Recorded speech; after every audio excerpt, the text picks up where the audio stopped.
Hello, everybody. Welcome to the Week 7 review. This is starting Week 8 of our course.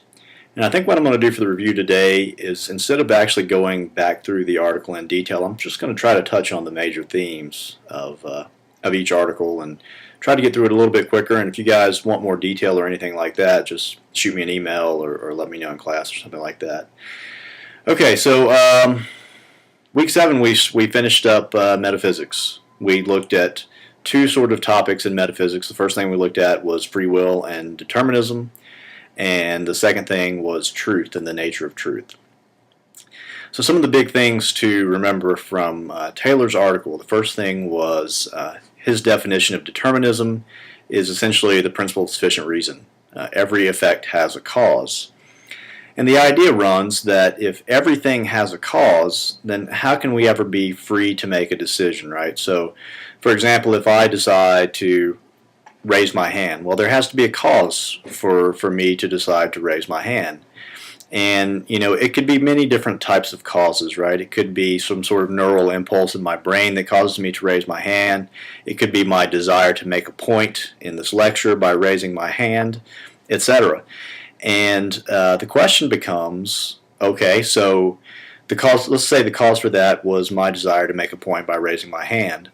The next question becomes, if everything has a cause, then there must be a cause for that. So what's the cause for my desire to make a point by raising my hand? Maybe the cause of that is my desire to be a good teacher or whatever. And it just goes back and back and back. And the idea is if you go back far enough, if everything has a cause, then you're not actually freely choosing to do anything because all of your behavior is determined. So that's where the whole determinism thing comes in. Another thing that he does is he makes a distinction between causal and logical necessity. And basically the point that he's making here is that throughout philosophy there have been some serious problems with causation and some people like Hume, for instance, doesn't even believe in causation. We may talk about this a little bit in the second half of the course, but Hume believes that you can't really say that anything causes anything else because we don't actually understand what it even means to be the cause of something. Hume calls it constant conjunction. So we see something happen and we see something else happen that's related to that, and he thinks that's as far as we can go because, as he puts it, our idea of causation is based on induction, which means that we've seen it happen in the past, therefore we think it's going to happen in the future.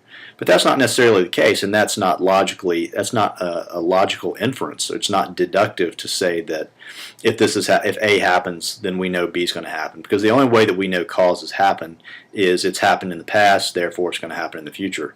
So Taylor just wants to say, look, when we're talking about causation and our behaviors being caused, we're not saying that they're logically caused. 2 plus 2 equals 4, or something like that, some sort of valid deduction. He's just saying that it seems that there's a type of causal necessity based on our beliefs. Okay, and he defines freedom for the purposes of this article as being consisting in 2 criteria. First, there can't be any impediment to you doing something. He gives the example of your thumb being in a cast. If your thumb's in a cast, you can't move it left or right. But my thumb's not in a cast, therefore there's no impediment to me moving left or right. So I'm free to move my thumb. And the second thing is you can't be coerced. It has to be something that you're not coerced to do. So yeah, if somebody were holding a gun to my head and saying, move your thumb to the left, move your thumb to the right, whatever, I wouldn't be free in that case because I'm being coerced. But the question becomes, is that really what we mean by free will? If we want to say that all of our behaviors are determined by causes internal to us, does it really matter if there's no impediment or there's not somebody coercing me? Do we still want to say that we're free? And that's the major question of the article.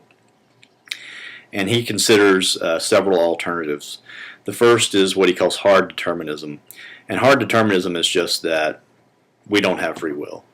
All of our behaviors are caused, and that's just kind of the way it is. Free will is essentially, and he says this several times throughout the article, he's look, we think we have free will, but in truth free will is just an illusion. And this goes back, this line of thinking goes back at least to Spinoza, who Spinoza said that free will is just an ignorance of causes. We don't understand all the things that are going on. We think we're free, but in fact we're not. So that's hard determinism. Soft determinism is the idea that we do have free will, but in a very limited sense. So there are causes to our effects, but we have free will in the fact that we're not being constrained to do something, and we're not being coerced to do something. So, loosely speaking, those two can fit together.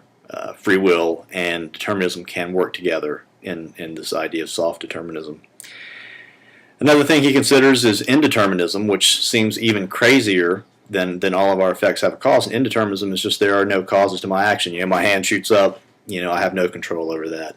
That's simple indeterminism. He calls it a jerking phantom or something like that because it doesn't make sense. But I mean, even with that, there are some theories out there, quantum theory and things like that just say, nature is unpredictable and things happen. So maybe on some sort of quantum theory of mechanics or anatomy or whatever, maybe indeterminism is right. The last thing he talks about is his theory of agency, which is kind of strange. He talks about essentially sometimes our behaviors are caused and sometimes they're not. And sometimes we're actually, ourselves can be the cause of our behaviors. But he says we really don't even want to use the word cause in this sense because if it's the case that human beings can have free will and be the cause of their own behavior, we're the only things in the universe that have this particular property of both being a subject and making things happen.